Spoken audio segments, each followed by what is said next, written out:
The 2019 GMC Sierra 1500 AT4 set to make a big appearance at the New York Car Expo this week is in monster mode appropriate from the manufacturing plant.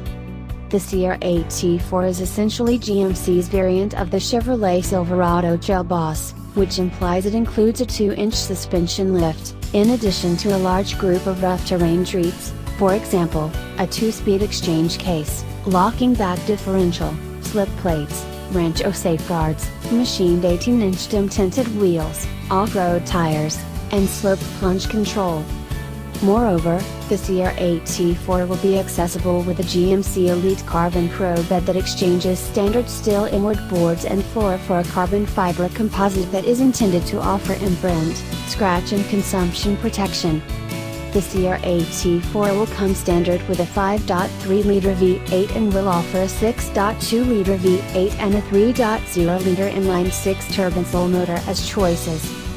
GMC will likewise offer a line of gear-on-fill rails that fit inside an insignificant measure of room to make stacking and altering everything from kayaks to bikes simpler. The inside of the AT4 adds an extravagant complete to the intense-as-nails outside plan. Inside points of interest incorporate dim-tinted and finished aluminum completes on the guiding wheel, focus stack and ledge plates, two-tone cowhide seating with weaved AT4 badging on the headrests and all-climate floor mats.